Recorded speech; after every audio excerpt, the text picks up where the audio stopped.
I uncovered my groom's darkest secret. My wedding day revenge left everyone in complete shock. The envelope sat on my vanity like a bomb waiting to detonate. Plain white, unmarked except for my name. Vanessa Mitchell, typed in stark black letters. I stared at it, my reflection in the mirror behind showing a woman I barely recognized, hair still in its silk wrap, engagement ring catching the warm light of my bedroom lamp, and eyes that couldn't quite meet their own gaze. Tomorrow was supposed to be my wedding day. Tomorrow, I was supposed to become Mrs. Ryan Bennett. My hands trembled as I reached for the envelope. The paper was expensive, thick, the kind Ryan would use for business correspondence. But this hadn't come from Ryan. No, this had been slipped under my door sometime in the last hour, while I was soaking in what should have been a relaxing pre-wedding bath. Whatever it is, it can wait until morning, I whispered to myself, but my fingers were already breaking the seal. Maybe it was the way my stomach had been churning all evening, or maybe it was that slight edge of unease I'd been fighting for weeks. Something about this moment felt inevitable, like the universe had been holding its breath, waiting for me to finally see what had been right in front of me all along. The first thing that fell out was a USB drive, small and black, followed by a stack of papers and photographs. My heart stopped as I picked up the top photo. It showed Ryan, my Ryan, leaving a building I didn't recognize, his arm around a woman who definitely wasn't me. The timestamp read 3 days ago. No, I breathed, but I was already reaching for my laptop. Every movement felt mechanical, like I was watching someone else go through the motions. The USB drive slid into place with a soft click that seemed to echo in my silent room. Files populated my screen. Videos, documents, text messages. My legal training kicked in automatically. 5 years as a corporate lawyer had taught me to analyze evidence methodically, even when my personal world was imploding. I clicked on the first video file. Ryan's face filled my screen, but not the Ryan I knew. This was Ryan 3 years ago, his expression hard as he spoke to someone off camera. If she won't take the deal, make her take it. I don't care what you have to do. Madeline Walker needs to disappear. Madeline Walker. The name triggered something in my memory. A news article I'd scrolled past.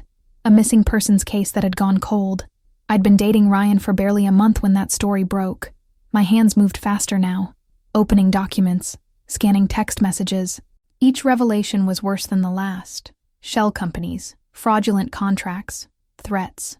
Behind Ryan's legitimate business empire lay a web of corruption that made my legal mind reel and my heart shatter into 1,000 pieces. I thought about the 300 guests already in town for tomorrow's ceremony. About my parents, who had been so proud when I'd announced my engagement to one of Atlanta's most eligible bachelors. About my best friend Maya, who was probably putting the finishing touches on her maid of honor speech right now. The room started spinning. I stumbled to my ensuite bathroom, barely making it to the toilet before my dinner made an unwelcome reappearance.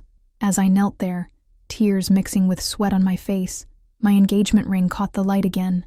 3 carats of perfect clarity, like Ryan's lies, flawless on the surface, corrupt at the core. My phone buzzed on the counter. A text from Ryan. Can't wait to make you mine forever tomorrow, V. Sweet dreams. Beautiful.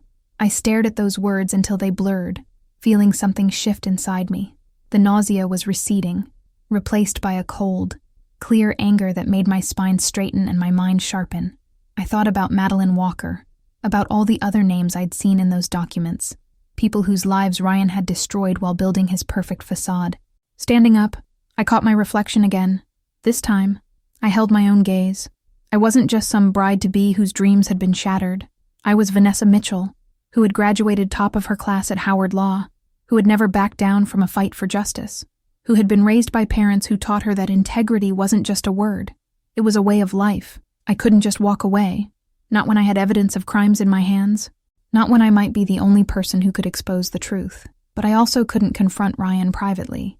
He was too skilled at manipulation, too practiced at making problems disappear. No, this needed to be public. It needed to be devastating. It needed to be something he couldn't charm or buy his way out of. I sat back down at my vanity, picked up my phone, and typed back, "Can't wait for tomorrow, baby. It's going to be unforgettable." Then I opened my laptop again and began to plan. I had exactly 16 hours until I was supposed to walk down the aisle. 16 hours to turn my dream wedding into Ryan Bennett's worst nightmare. The night stretched ahead of me, dark and full of possibilities. Tomorrow wouldn't be my wedding day after all. It would be my day of reckoning. 3 a.m., and my bedroom floor had become a war room, documents spread out in careful piles, my laptop humming with activity, and 2 empty coffee cups testifying to my determination to stay awake. I'd taken off my engagement ring an hour ago.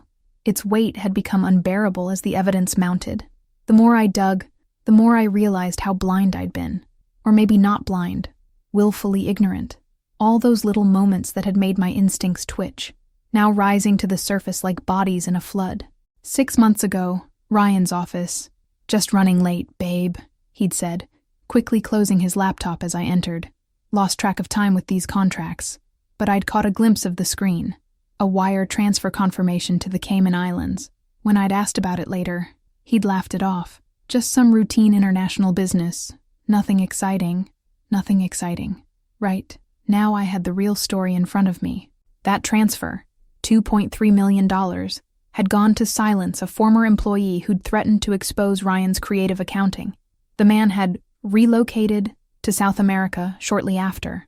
The documentation was meticulous, probably kept as insurance by whoever had sent me this envelope. My phone buzzed again. "Maya, girl, you better be getting your beauty sleep. Tomorrow's the big day." I let the message sit unanswered, my throat tight. Maya had been the one to introduce me to Ryan at that charity gala 2 years ago. "He's different," she'd said.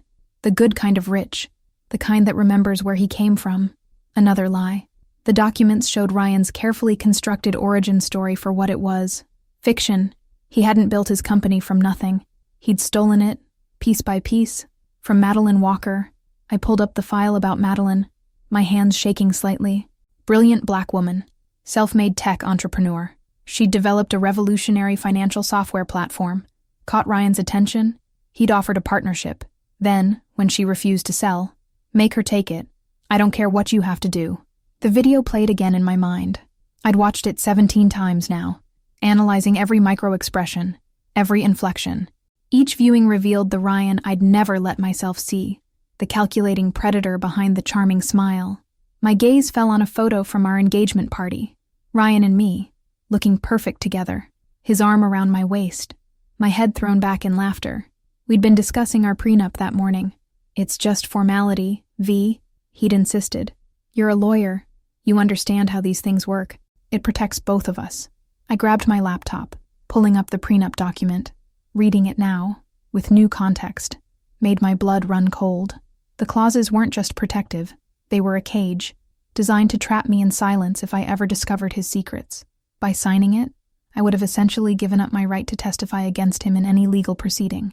"Clever, Ryan," I muttered, making another note. But not clever enough. A new email notification popped up, from the investigator I'd contacted 2 hours ago. Marcus Jones, an old friend from law school who now specialized in corporate fraud. His message was brief. "Holy shit, V, this is bigger than you think. Call me." I did, stepping into my walk-in closet where my wedding dress hung like a white ghost in the darkness. Marcus answered on the first ring. "Tell me you're not going through with this wedding," he said instead of hello. "I'm not. But I'm not just walking away either." I outlined my plan, watching his face in the video chat grow increasingly concerned. "Vanessa, this is dangerous. Bennett's got connections everywhere. If you do this, if I don't do this, he'll just find another victim. Another Madeline." I touched the wedding dress's silk sleeve. "I have to stop him, Marcus. And it has to be public." He was quiet for a long moment. "Okay, but we do this smart. I'm sending you some files now. Financial records my team's been gathering on Bennett for months. We suspected something, but could never prove it. With what you have, we can bring him down." I finished. After hanging up, I stood in my closet, surrounded by the life I'd planned to share with Ryan. Designer clothes he'd bought me, photos from our vacations, a shelf of Louboutins. My weakness, he'd always teased, 4 months ago. Paris. "Pick any pair you want, baby," Ryan had said in the boutique, his black card already out. "You deserve to feel like a queen." I'd felt special then, chosen. Now I understood. I'd been another acquisition, another piece in his collection. The successful black lawyer who'd legitimize his image, who'd stand beside him at galas and charity events. The perfect power couple. My phone showed 4:47 a.m. In just over 7 hours, I was supposed to be getting my hair and makeup done. My bridesmaids would arrive at 9, excited and bubbly. My mother would cry as she helped me into my dress. Instead, I was organizing evidence, preparing to destroy the man I'd thought I would spend my life with. A text from Ryan lit up my phone. "Good morning, beautiful. Today's the day." Yes, it was. Just not the day he was expecting. I walked back to my evidence wall, adding another sticky note to the growing constellation of Ryan's crimes. The sun would rise soon, bringing with it the chaos I was about to unleash. But first, I needed to make one more call. My fingers hovered over the keypad before dialing a number I'd discovered in the files. It rang 4 times before a woman's voice answered, cautious and slightly accented. "Hello? Is this Maria Walker?" I asked, my heart pounding. "Ma, Madeline Walker's sister." A sharp intake of breath. "Who is this?" "My name is Vanessa Mitchell. I know what happened to your sister." I paused, steeling myself, and I think I know how to get justice for her. The silence on the other end stretched for what felt like eternity. Finally, Maria spoke, her voice thick with emotion. "Tell me everything." Outside my window, the first hints of dawn were breaking through the Atlanta skyline. In a few hours, 300 guests would gather to witness my wedding to Ryan Bennett. They had no idea what they were really about to witness. "You look absolutely perfect, baby girl." My mother's voice cracked with emotion as she adjusted my veil. In the floor-length mirror of the bridal suite, I watched her hands smooth invisible wrinkles from my dress, each touch filled with pride and love. If she noticed the dark circles under my eyes, expertly hidden by my makeup artist's skills, she didn't mention them. The dress was a masterpiece of ivory silk and delicate lace, custom designed to make me feel like royalty. Now it felt like armor. Every pearl, every crystal was weighing me down with the magnitude of what I was about to do. "Thanks, Mom." I caught her hand, squeezing it gently. Should I tell her? Warn her about the storm I was about to unleash? But one look at her radiant face stopped the words in my throat. She'd been so happy these past months, planning this wedding alongside Ryan's mother, finally getting the son she'd always wanted. Let her have these last few hours of joy, I thought. She'll understand later. The bridal suite door burst open as my bridesmaids arrived in a whirlwind of excitement and champagne. Maya led the charge, already emotional despite the early hour. You're a vision." She rushed forward to hug me, then pulled back with a frown. "Why aren't you drinking? It's your wedding day." I forced a laugh, gesturing to the untouched mimosa on the vanity. "Just pacing myself. Don't want to walk down the aisle sideways." "Always the responsible one," Maya teased, but there was pride in her voice. She'd been there through law school, through my first big cases, through all the times I'd chosen work over play. But today is about celebration. Ryan's already in his suite, practically bouncing off the walls with excitement. My stomach clenched at his name, but I kept my smile fixed. How's he doing? Like a kid on Christmas morning. He kept showing everyone this gorgeous surprise he got you. My phone buzzed, cutting her off. A text from Marcus. "Everything's in place. Last chance to back out." I turned away from the group, typing quickly. "No backing out. See you at 2, Vanessa." My mother's voice made me jump. "The photographer wants to start the getting ready shots. Are you okay, sweetheart? You seem just nervous." I lied, pocketing my phone. Big day, you know. The next hour passed in a blur of photographs, touch-ups, and carefully orchestrated moments. I played my part perfectly, the blushing bride, excited but composed. Inside, I was running through my plan for the 100th time, checking for weak points, anticipating Ryan's possible reactions. Maria Walker's words from our dawn conversation echoed in my mind. He'll try to charm his way out. That's his first move, always. When that fails, he'll get dangerous. A knock at the door interrupted my thoughts. "Package for the bride," my heart stuttered, as the wedding coordinator brought in an elegant white box. The card read, "For my beautiful bride," in Ryan's familiar handwriting. "Open it," Maya squealed. Ryan's been so mysterious about this surprise. With steady hands that betrayed none of my inner turmoil, I lifted the lid. Inside lay a stunning diamond necklace, the stones catching the light like trapped stars. A collective gasp went up from my bridesmaids. "Oh my God," Maya breathed. "That must be worth a fortune," I finished, thinking of the documents I'd discovered. Each diamond probably represented someone's ruined life, someone's stolen dreams. "Help me put it on." The weight of it against my throat felt like a collar. In the mirror, I looked every inch the bride Ryan had wanted to create. Elegant, polished, expensive, the perfect trophy to complete his collection. My phone buzzed again. Marcus. Police are briefed and ready. Remember, timing is everything. Another knock, this time the wedding planner. 30 minutes until the ceremony. Ladies, time for final touch-ups. As my bridesmaids fluttered around me, I caught Maya's eye in the mirror. My best friend since college. The woman who'd introduced me to Ryan believing she was helping me find happiness. The guilt must have shown on my face because she stopped, placing a hand on my shoulder. V, what's wrong? For a moment, I almost told her everything, but the weight of the necklace reminded me of what was at stake. This wasn't just about me anymore. This was about justice, for Madeline Walker, for all of Ryan's victims, and for every person who'd ever been silenced by money and power. Nothing's wrong, I said, standing up. I just need a moment alone before we start. Bride's privilege. They filed out reluctantly, my mother kissing my cheek before leaving. We'll be right outside when you're ready, baby. Alone at last, I pulled out my phone and the small USB drive I'd kept hidden in my bouquet. Everything was backed up, triple-checked, ready to go. The presentation I'd prepared was already loaded onto the venue's system, waiting for my signal. A final text came through, from Ryan. Can't wait to see you, future Mrs. Bennett. You've made me the happiest man alive. I looked at myself in the mirror one last time. The diamonds sparkled at my throat, beautiful and cold. My wedding dress, once a symbol of dreams, now felt like Justice's white cloak. In less than an hour, I would walk down that aisle, not as a bride walking toward her future, but as an avenging angel bringing truth to light. Game on, Ryan, I whispered to my reflection. Let's see who's happiest when this day is done. Taking a deep breath, I opened the door to face my waiting bridesmaids. The venue's great hall organ had begun to play, its notes drifting up like a funeral dirge disguised as a wedding march. Time to get this show started. The cathedral doors loomed before me, massive and ancient. Through their thick wood, I could hear the wedding march beginning, 300 guests rising to their feet in anticipation. My father squeezed my arm, his smile radiant with pride. Ready, baby girl? I thought of the last wedding I'd attended in this church, my cousin Nicole's ceremony, where I'd caught the bouquet. Ryan had been there, watching me with that perfect smile, and later that night, he'd whispered, "Next time, it'll be us." I'd melted at those words, imagining this exact moment. Amazing how dreams can turn to ashes in your mouth. I'm ready, Daddy. The doors swung open, and the full majesty of St. Michael's Cathedral washed over us.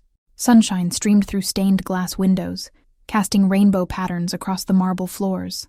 White roses and lilies lined the aisle, Ryan's choice, not mine. I'd wanted wildflowers, something natural and untamed, but Ryan had insisted on roses. Classic, he'd said, timeless, like his lies. As we began our procession, I forced myself to look straight ahead, where Ryan waited at the altar. He was devastating in his tuxedo, every inch the Prince Charming he pretended to be. When our eyes met, his face lit up with a smile so genuine it almost made me doubt everything I'd discovered. Almost. My father's steps beside me were measured, proud. Each click of my heels against the marble floor was a countdown. Each face we passed held a different shade of joy, of expectation. In the front row, my mother was already dabbing at her eyes. Next to her, Ryan's parents beamed with sophisticated pleasure. The perfect in-laws, with their perfect son. If they only knew. Halfway down the aisle, I caught a glimpse of Marcus, seated discreetly near the back. He gave me an almost imperceptible nod. Everything was in place. My bridesmaids had arranged themselves in their practiced positions. Maya at the front, her eyes shining with happy tears. The groomsmen stood like sentinels in their matching tuxedos, Ryan's brother James as his best man. I wondered how many of them knew the truth about him, how many were complicit. The walk felt both eternal and too quick. With each step, memories of the past 24 hours flashed through my mind. Maria Walker's voice on the phone. He threatened her, said he'd destroy everything she'd built if she didn't sell. Marcus's late-night discoveries. The money trail leads through 7 different shell companies. He's been doing this for years. The video footage of Ryan. Make her disappear. Finally, we reached the altar. My father turned to me, his eyes misty as he lifted my veil. The kiss he placed on my cheek felt like a benediction. If he noticed how I trembled, He probably attributed it to bride's nerves. "Who gives this woman to be married?" the priest intoned. "Her mother and I do," my father replied, his voice thick with emotion. Then he was stepping back, and Ryan was taking my hand. His touch, once electric, now made my skin crawl, but I smiled up at him, channeling every ounce of acting ability I possessed. "You're breathtaking," he whispered, and for a moment, I saw what had drawn me to him. The charm, the warmth in those hazel eyes, the way he made you feel like the only person in the world. The priest began his welcome, his voice echoing through the vast space. "Dearly beloved, we are gathered here today." I let my gaze drift over the assembled guests as he spoke. Colleagues from my law firm, friends from college, Ryan's business associates. In the back, partially hidden behind a pillar, I spotted the 2 plainclothes detectives Marcus had arranged. They looked exactly like wedding guests in their formal wear. "Marriage," the priest continued, "is a sacred bond, built on trust, honesty, and love." Ryan's hand tightened on mine. I glanced up to find him watching me with what looked like genuine adoration. For a fraction of a second, doubt crept in. Could I be wrong? Could all that evidence be somehow explained? Then I saw it. The slight twitch at the corner of his mouth. The same tell I'd noticed in the video where he ordered Madeline Walker's destruction. My resolve hardened. "Before we proceed with the vows," the priest said, "if anyone knows any reason why these 2 should not be joined in holy matrimony, speak now, or forever. Hold your peace." The traditional pause. The rustle of guests shifting in their seats. Ryan's confident smile. My heart pounded so hard I was sure everyone could hear it. The diamonds at my throat felt like ice. In my mind, I could hear Madeline Walker's sister. He took everything from her. Her company, her reputation, her life. I squeezed Ryan's hand once, gently. A goodbye to the man I'd thought he was.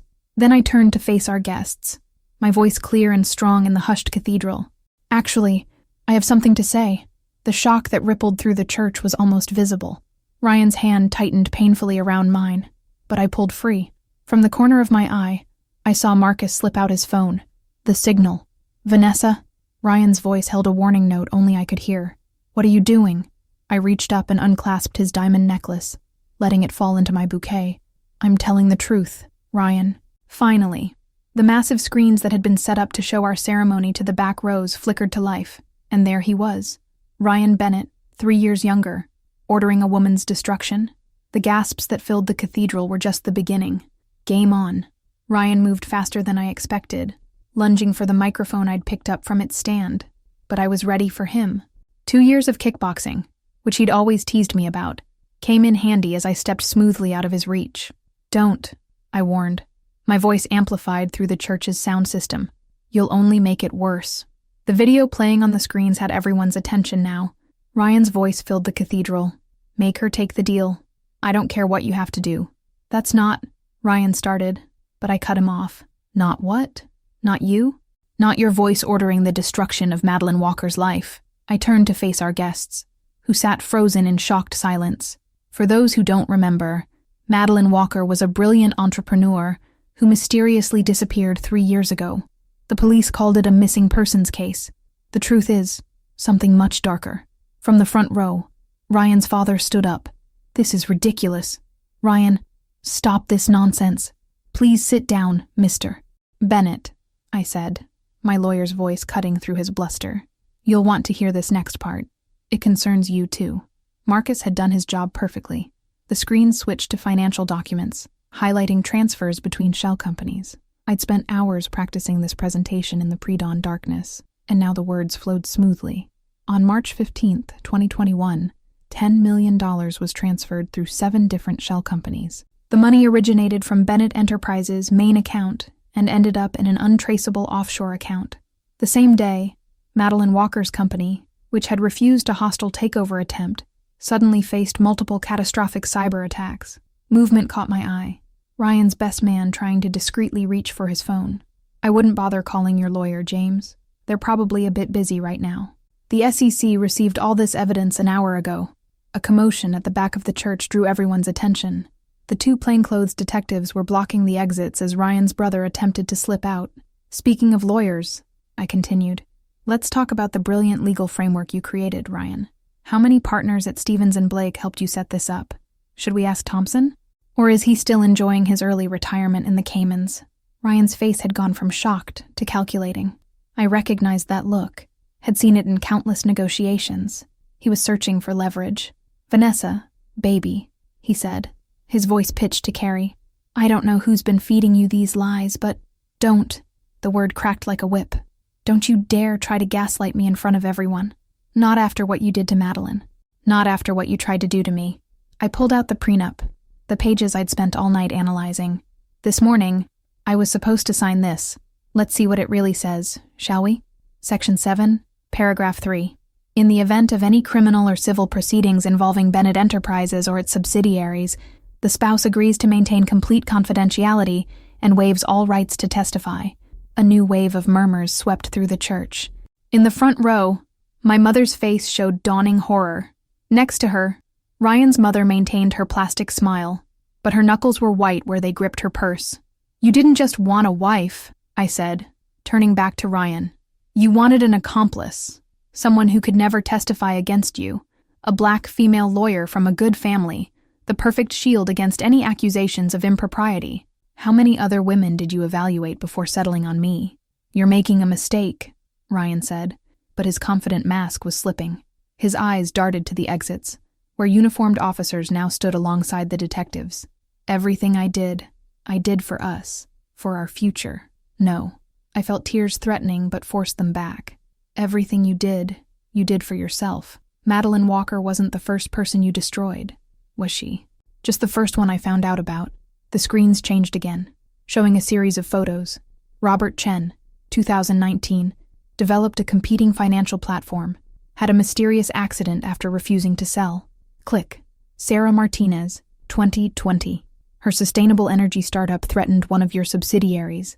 Suddenly faced multiple sexual harassment lawsuits from employees who were later found to be paid actors. Click. David Thompson, your own mentor, found dead in his garage after beginning an internal audit. Each name landed like a hammer blow. I watched the faces in the crowd shift from confusion to dawning comprehension to horror. These were Atlanta's elite. They'd all heard these stories before, but now they were seeing the pattern. "You want to know the saddest part?" My voice softened. "I actually loved you. The man I thought you were. The charming, brilliant visionary who wanted to change the world. Was any of it real?" For a moment, something like regret flickered across Ryan's face. Then his expression hardened. "You have no idea what you've done," he said, voice low and dangerous. "No idea what's coming." "Actually," I smiled, "I do." The cathedral doors burst open. FBI agents flooded in, led by a woman whose face I'd seen in the files. Maria Walker, Madeline's sister. She'd gone into law enforcement after her sister's disappearance, spending years building a case. "Ryan Bennett," she announced, her badge held high. "You are under arrest for conspiracy, fraud, money laundering, and suspected involvement in the disappearance of Madeline Walker." As they led him away in handcuffs, Ryan kept his eyes locked on mine. The mask was completely gone now, revealing something cold and reptilian beneath. "I made you," he hissed as he passed, "and you're nothing without me." I watched him go, standing tall in my wedding dress, surrounded by the wreckage of what should have been the happiest day of my life. "No, Ryan," I whispered. "I unmade you, and I did it in front of everyone who ever believed your lies." The cathedral erupted into chaos as the full impact of what they'd witnessed sank in. But I remained still, a bride in white at the altar of truth, finally free of the beautiful lies that had almost destroyed me. The war wasn't over, I knew that, but the first battle, that I had won. The cathedral's reception hall had become an impromptu command center. FBI agents moved efficiently through the space, collecting statements from shell-shocked wedding guests. The elaborate flower arrangements and champagne fountains stood as surreal backdrop to the investigation unfolding. My perfectly planned wedding reception, transformed into a crime scene. I sat alone in a corner, still in my wedding dress, watching it all unfold like a scene from someone else's life. The adrenaline that had carried me through the ceremony was fading, leaving me hollow and shaking. Here, Maya appeared at my side, pressing a glass of water into my hands. Her makeup was streaked with tears, but her eyes were clear and focused. "Drink this. You're in shock." "I'm fine," I said automatically, but my hands trembled as I lifted the glass. "The hell you are." She sat down beside me, close but not touching, Why didn't you tell me? I'm the one who introduced you to him. All of this, it's my fault. No. I grabbed her hand, squeezing hard. Maya, none of this is on you. Ryan fooled everyone. He fooled me, and I was sleeping next to him. But I should have— Ms. Pettis Mitchell? A familiar voice interrupted. I looked up to see Maria Walker, her FBI badge now clearly visible on her belt. The resemblance to her sister Madeline, whose photos I'd studied all night, was striking. We need your formal statement. I started to stand, but Maya stepped between us. Can't this wait? She's been through enough today. It's okay, I said, touching her arm. I need to do this while everything's fresh. I turned to Maria. Just let me change first. I can't do this in a wedding dress.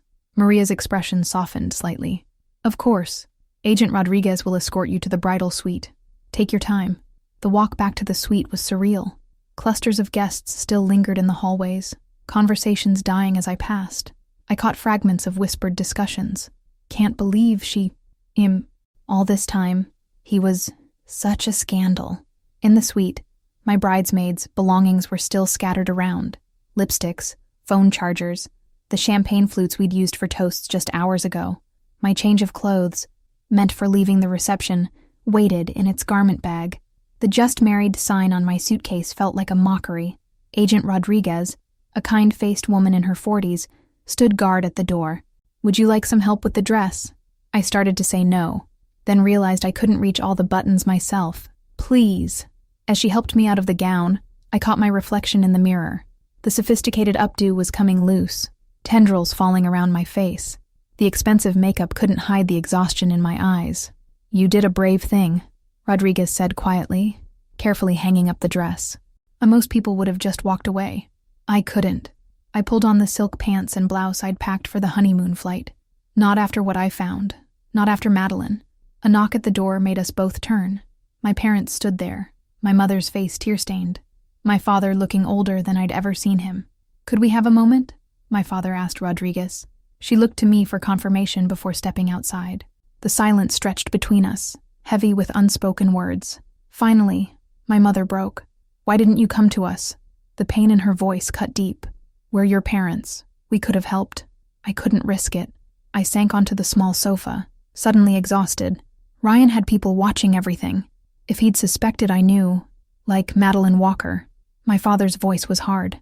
Is that what would have happened to you? I nodded, unable to speak past the lump in my throat. My father made a sound like he'd been punched, and suddenly they were both there, arms around me as I finally let myself break. My baby, my mother whispered, rocking me like she had when I was small. My brave, foolish baby. I'm sorry, I sobbed into her shoulder. I'm so sorry for ruining everything. The wedding? The money you spent?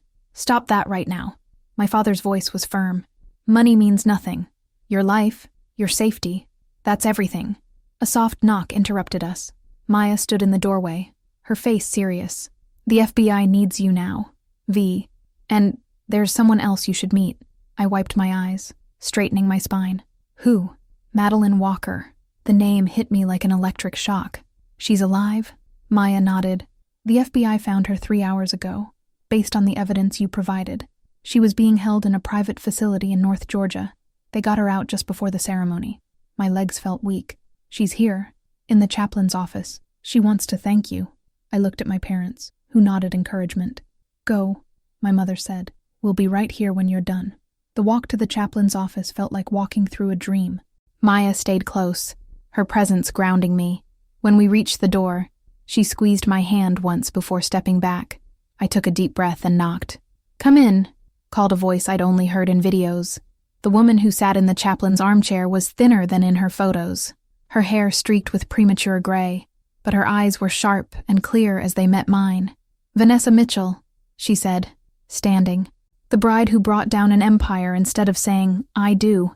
Madeline Walker, I answered, my voice barely a whisper. The woman who inspired me to fight back.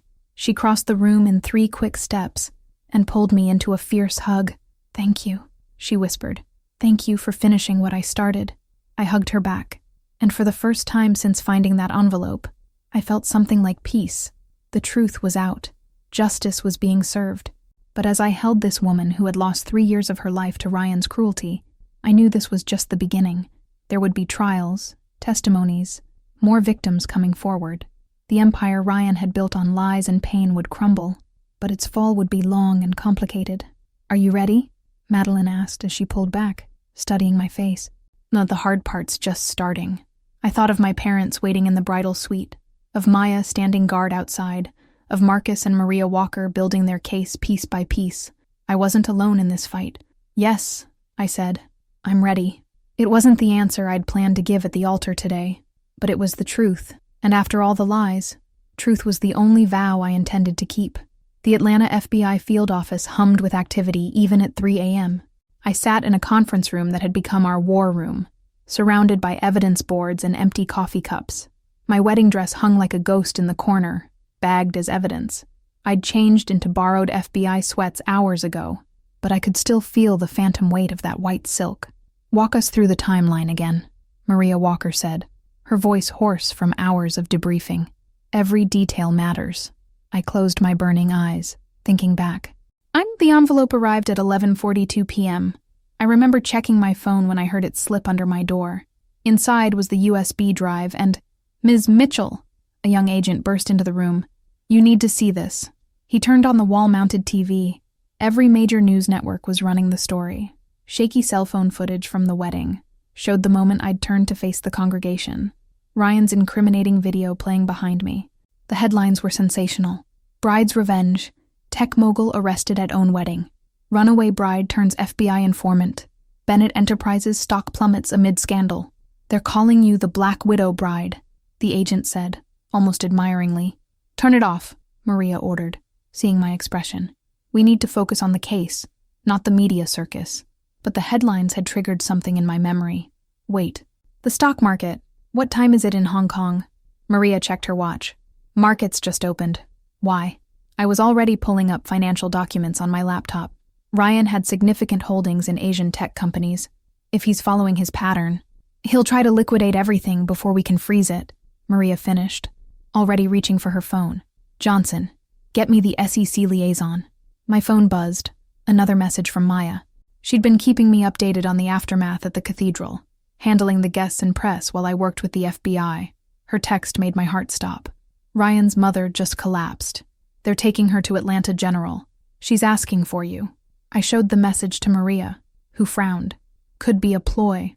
The Bennetts still have resources we haven't traced. Or she could be a victim too," I said quietly. "You saw her face when the evidence was presented." She didn't know. Maria studied me for a long moment. "Take Rodriguez and Chen with you. Full security detail.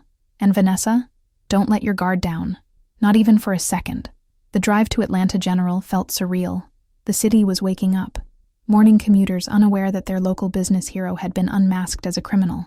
Outside the hospital, reporters had already gathered.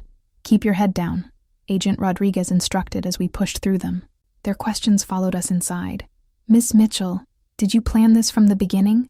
Was the wedding just a setup? Have you spoken to Ryan Bennett since the arrest?" The ICU waiting room was a study in contrasts. James Bennett, Ryan's brother, paced in his rumpled tuxedo, while their father sat stone-faced in a corner. Both men tensed when they saw me. "How dare you show your face here?" James spat. "And that's enough." The voice came from behind me.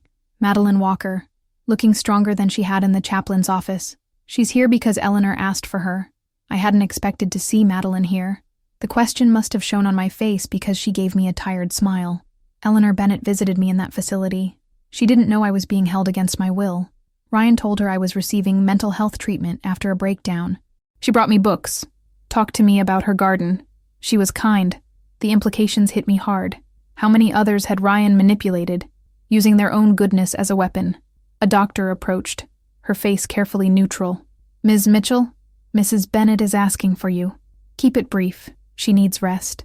Eleanor Bennett looked small in the hospital bed, her elegant wedding outfit replaced by a hospital gown. Her eyes, when they met mine, were clear. "And I should have known," she said before I could speak. "A mother should know when her child becomes a monster." "Eleanor, let me finish." Her voice strengthened. "I've spent the last 5 hours thinking about every sign I ignored, every excuse I made. But you saw the truth, and you acted, even though it cost you everything." "Not everything," I said gently. The truth is worth any price. She reached for my hand, her grip surprisingly strong. There are papers in my personal safe, documents Ryan asked me to hold over the years. I never looked at them, didn't want to know. The combination is my wedding anniversary. My heart raced. I'll make sure they get to the right people. Good. She closed her eyes briefly. Now, I need you to do something else for me. Something harder. Anything. Live well. Her eyes opened again, fierce despite her exhaustion. Don't let what Ryan did poison your future. Promise me. Before I could respond, monitors started beeping. The doctor rushed in, ordering us out. As the door closed behind me, I saw Eleanor Bennett raising her hand in what looked like a blessing, or perhaps forgiveness. My phone buzzed again. Marcus this time. They found the money. $300 million hidden in cryptocurrency. Ryan's whole network is unraveling. I leaned against the wall, suddenly dizzy. Agent Rodriguez steadied me. Let's get you out of here. You need rest. But rest wasn't an option yet, because walking toward us down the hospital corridor was Ryan's lawyer, flanked by 2 men in expensive suits. Ms. Mitchell, he said smoothly, my client has a proposition for you. I straightened my spine, Eleanor's words echoing in my mind. Live well. Don't let him poison your future. No, I said, my voice stronger than I felt. Your client had his chance. Now he gets what he deserves. You might want to hear. She said no. Madeline stepped forward, and I saw the lawyer recognize her with a start. Now leave, before I have these agents arrest you for witness tampering. They retreated, but I knew this was just the beginning. Ryan would try every trick, use every resource to escape justice. The next 24 hours would be crucial. Ready to get back to work? Madeline asked. I nodded, pulling out my phone to text Maya. We had evidence to process, statements to take, a criminal empire to dismantle. The sun was rising over Atlanta, painting the hospital windows gold. Somewhere in a federal holding cell, Ryan Bennett was plotting his next move, but he'd lost his greatest advantage, the power of secrets. The truth was out, and there was no going back. The water's getting cold. Maya's voice startled me from my thoughts. I'd been staring at the untouched cup of tea she'd placed in front of me 20 minutes ago, lost in the swirling pattern of herbs at the bottom. We were in her kitchen, my first time away from the FBI offices in 48 hours. When's the last time you slept? She asked, sliding into the chair across from me. Actually slept, not just dozed off during depositions. I tried to remember. The days since the wedding had blurred together in a parade of statements, evidence reviews, and endless cups of coffee. What day is it? Monday. 3 days since... She trailed off, but I could fill in the blank. 3 days since I'd blown up my wedding and exposed Atlanta's golden boy as a criminal mastermind. I can't sleep, I admitted. Every time I close my eyes, I see their faces. The guests, Ryan's parents, my mom. Your mom is fine, Maya interrupted firmly. She's been on every news channel defending you. Did you see her interview on CNN? I shook my head. I'd been avoiding all media coverage, but snippets still got through. The Black Widow bride narrative had evolved. Now they were calling me the Avenging Angel, complete with photoshopped images of me in my wedding dress with wings and a sword. She told them she'd never been prouder of you, Maya continued. Said you showed what real courage looks like. My throat tightened. I got a letter from Ryan today. Maya's mug clattered against the table. What? How? He's in federal custody. His lawyers delivered it. I pulled the unopened envelope from my bag. Maria said I should read it with the FBI present, in case it contains anything relevant to the case. But you brought it here instead. I struggled to find the words. I needed to be somewhere normal first, somewhere that still feels like my life, before everything changed. Maya reached across the table, squeezing my hand. Want me to read it? I nodded, pushing the envelope toward her. My hand shook slightly, and I could still feel the phantom weight of my engagement ring, though I'd turned it over to evidence days ago. Maya opened the letter carefully, her expression neutral as she scanned the page. Then her face hardened. This manipulative son of a... What does it say? She hesitated. Maya, please, I need to know. She cleared her throat and began to read. My dearest Vanessa, by now you must realize what you've done. Not just to me, but to everyone who trusted us. Your parents, who spent their life savings on a wedding you turned into a circus. My mother, lying in a hospital bed because of your theatrics. The thousands of employees whose jobs you've put at risk, all because you couldn't talk to me first. Couldn't trust that I had explanations for everything you found. I loved you, Vanessa. Everything I did was to build a future worthy of you. It's not too late.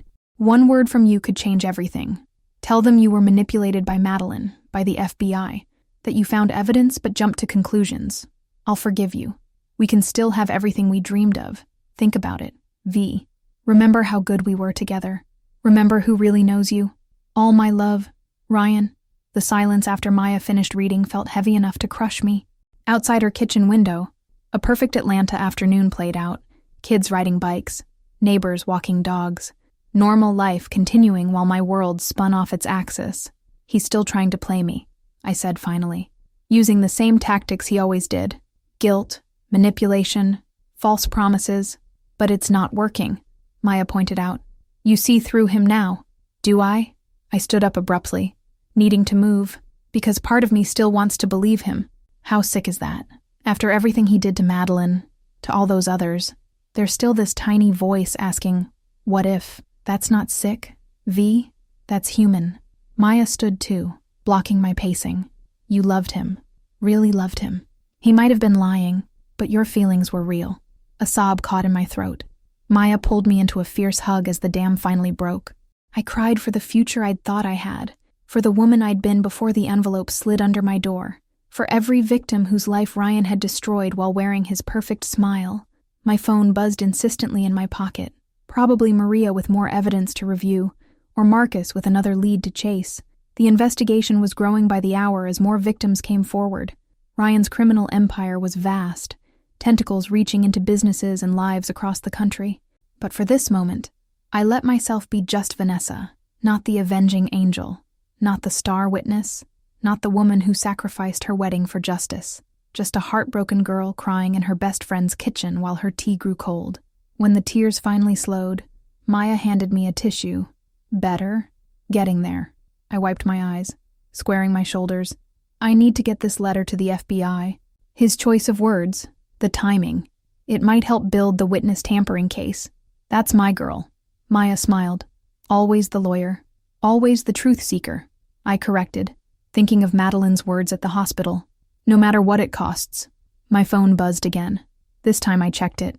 A message from Maria. Eleanor Bennett woke up. She's ready to talk. Everything. I showed Maya the text. Want to come with me? Try and stop me. She grabbed her keys. The Truth Squad rides again. I managed a small laugh at that, but she wasn't entirely wrong. Every person who stood with me, who chose truth over comfort, became part of something larger. A movement that started with one envelope under a door and grew into a wave of justice. Ryan's letter lay on the kitchen table. His manipulative words powerless now in the afternoon sun.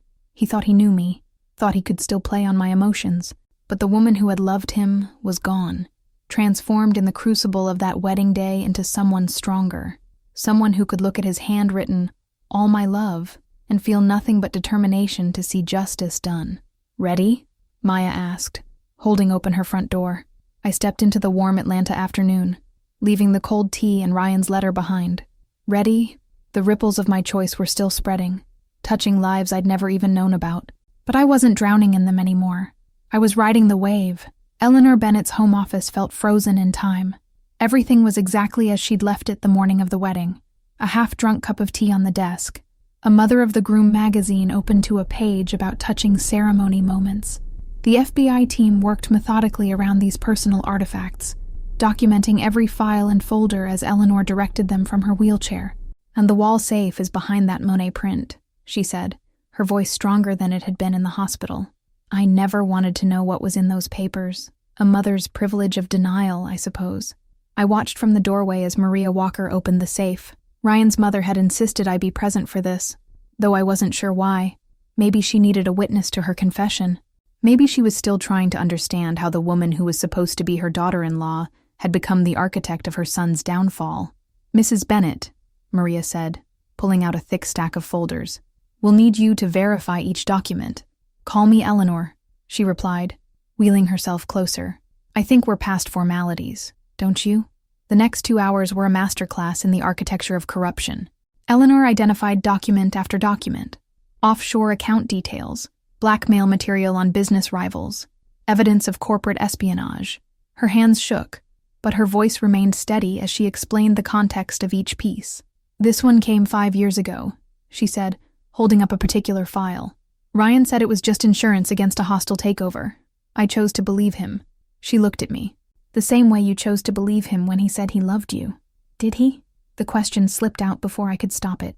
"Ever really love me?" Eleanor was quiet for a long moment. I think Ryan lost the ability to love purely a long time ago. Everything became transaction to him. Even you." She reached for my hand.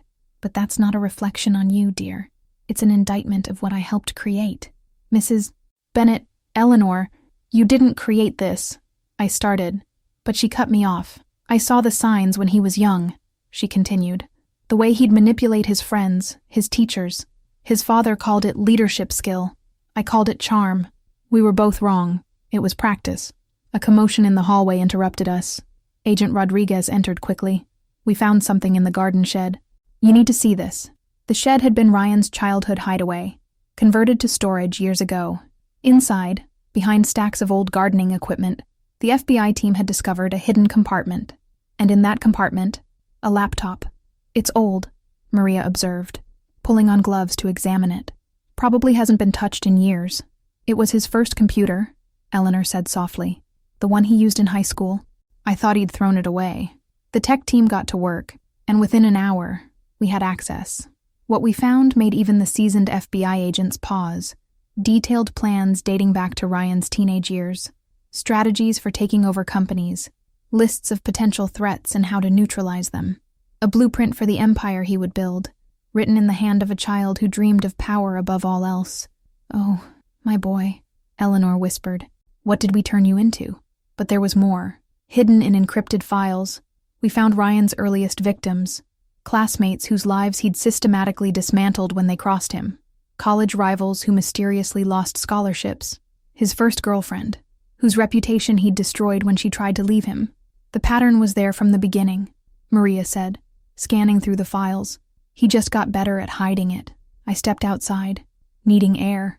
The Bennett family garden was in full bloom, roses climbing trellises in careful arrangements. Eleanor's pride and joy. I remembered Ryan telling me how he'd helped her plant them. Another story designed to show his softer side. Maya found me there, staring at the flowers. "You okay?" "He was always going to do this," I said. "If it hadn't been Madeline Walker, it would have been someone else. If it hadn't been me at that altar, it would have been another woman. We were all just pieces in his game." "But you changed the game," she reminded me. "You chose truth over happiness." "Did I?" I turned to face her. "Because I'm not sure I'll ever be happy again. Not the same way. Not with the same trust." "Good." The voice came from behind us. Madeline Walker, emerging from the house. "Trust should be earned, not given. You learned that lesson earlier than I did." She joined us in the garden, touching a rose petal gently. "They found evidence about what really happened to me in those files. Proof that can't be explained away or denied." "Is it enough?" I asked. "To put him away for good?" She smiled, fierce and bright. "With your testimony, more than enough." Back inside, Eleanor was finishing her statement. Her face was drawn with exhaustion, but her eyes were clear as she signed the final page. "I'd like a moment with Vanessa," she said to the agents. Maria nodded, and the room cleared. When we were alone, Eleanor wheeled herself to the window, looking out at her garden. "I've spent my whole life tending those roses, pruning away the dead parts, encouraging new growth. I thought I could do the same with Ryan, cut away the cruel parts, nurture the good, but you can't grow something that was never there." "You did your best," I said, meaning it. "No, I didn't. I enabled him. We all did." She turned to face me. "But you did what I never could. You saw the truth and chose justice over love. It was still love," I realized, the word surprising me. Just not for Ryan. Love for truth, for justice, for all the people he hurt. Eleanor reached up, touching my face with cool fingers. "You would have been the daughter I always wanted. Instead, you became the hero we needed." I knelt beside her wheelchair, taking her fragile hands in mine. "Hey, what will you do now?" "Testify," she said simply. "Tell the truth, finally. Then, I think I'll sell this house, start over somewhere new, maybe plant different flowers. Not roses?" "No," she smiled, tired but genuine. "I think I'm ready for wildflowers. The kind you wanted for your wedding. Beautiful, untamed things that grow where they choose. Outside, the sun was setting, painting her precious roses in shades of gold and shadow. In a few hours, the documents we'd found would be processed into evidence. Ryan's childhood laptop would reveal more victims, more crimes. The empire he'd built would continue to crumble. But here, in his mother's garden, I felt something unexpected. Hope. Not the bright, naive hope I'd had before, but something stronger. Something that had been tested and survived. Wildflowers? I agreed. They know how to break through concrete. 6 months after my almost wedding, I stood before another gathering, but this time I wore a charcoal gray suit instead of white silk. The federal courthouse's wooden benches were packed with familiar faces. My parents, Maya, Eleanor Bennett, and dozens of Ryan's victims who had come forward after that day. The jury will now deliver their verdict, Judge Martinez announced. I reached for Madeline Walker's hand as we waited. She squeezed back, both of us holding our breath. In the defendant's chair, Ryan sat perfectly still, wearing the same practiced expression he'd maintained throughout the trial. But I knew him well enough now to see the cracks in his facade. The jury foreman stood. In the matter of the United States versus Ryan Bennett, on the count of conspiracy to commit fraud, we find the defendant guilty. The list of guilty verdicts continued, each one another brick in the wall of justice we'd built. Fraud, money laundering, kidnapping, criminal enterprise. By the time the foreman finished, Ryan's mask had finally cracked, revealing the rage beneath. He turned to look at me, and for a moment, I saw the boy from that laptop, the teenager who had plotted destruction with the same dedication others put into video games. Our eyes met across the courtroom. This time, I didn't look away. Would the defendant rise for sentencing? Judge Martinez ordered. The next few minutes were a blur of legal terms and numbers. 25 years. No possibility of parole for 15. Restitution to the victims. The empire Ryan had built would be dismantled, its assets used to compensate those he'd destroyed. As federal marshals led him away, Ryan called out, "Vanessa, tell them they're wrong about me. Tell them." The door closed on his words. It was over. Outside the courthouse, reporters waited with cameras and microphones. 6 months ago, their attention had terrified me. Now I knew how to use it. Justice was served today, I said into the forest of microphones. And not just for me, not just for Madeline Walker, but for every person Ryan Bennett hurt in his climb to power. This verdict sends a message. No one is above the law, no matter how wealthy or powerful they appear to be. Maya appeared at my side with a folder. "They're ready for you at the Women's Center." I nodded, turning back to the reporters. "If you'll excuse me, I have somewhere important to be." The Bennett Foundation Women's Center had once been Ryan's crowning charitable achievement. Now, under Eleanor's direction and funded by seized assets, it had become something real, a place where survivors of corporate and domestic abuse could find legal help and support. Eleanor met us at the door, her wheelchair decorated with a riot of wildflower designs. The garden behind the center bloomed with the same untamed beauty, no roses in sight. "The new group is waiting," she said, leading us inside. "Women like you, Vanessa, ones who chose truth over safety." The conference room was full of faces I'd come to know over the past months. Women who had lost companies, careers, reputations to men like Ryan. They weren't victims anymore. They were warriors, each with their own story of survival. "Welcome, everyone," I began, setting my folder on the podium. "Today we're discussing how to recognize financial abuse and corporate gaslighting. But first, I want to share some good news. The Bennett verdict came in. The room erupted in cheers and tears. These women had followed the case closely, many testifying as witnesses. They understood what this victory meant. Because of your courage, I continued once the room quieted, we've created a template for future cases. The legal precedents established today will help others fight back. But more importantly, you've shown that speaking up works, that truth is stronger than power." Madeline stepped forward. "And thanks to the Restitution Fund, we can announce the launch of our new initiative, seed funding for women entrepreneurs who lost everything to corporate fraud. A chance to rebuild, on your own terms. More cheers, more tears. I watched these strong, resilient women celebrate and felt something unlock in my chest.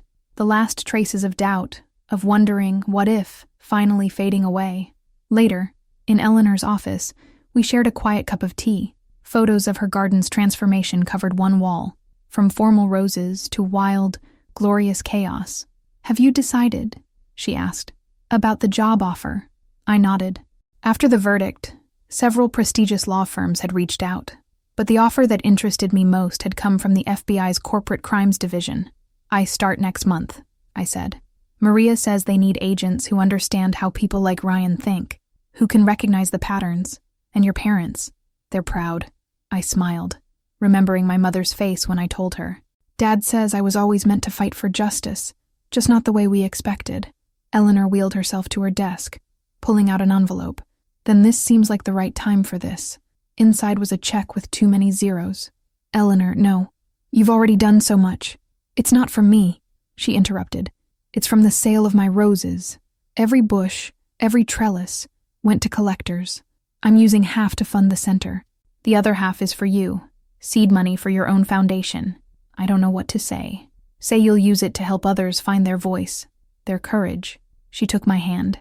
"Say you'll grow something beautiful from all this pain." Through the window, I could see Maya arriving with takeout, our Tuesday tradition now. Beyond her, the wildflower garden bloomed in the late afternoon sun, untamed and glorious. I already have, I realized. We all have. My phone buzzed. A text from Madeline about tomorrow's meeting with a potential investor. Another from Maria about my FBI training schedule. A reminder about next week's support group session. 6 months ago, I'd walked down an aisle believing love meant accepting a beautiful lie. Today, I stood in a different kind of garden, surrounded by women who had chosen thorny truths over comfortable deception. My wedding day had been meant to mark the end of one chapter and the beginning of another. In a way, it had, just not the way I'd planned. The door opened and Maya entered, carrying dinner and hope and friendship. Outside, the wildflowers turned their faces to the setting sun, proving that beauty doesn't need to be contained to be perfect. "Ready for dinner?" Maya asked. I looked around the office, at Eleanor with her quiet strength, at the photos of transformation on the walls, at the future we were building from the ashes of Ryan's lies.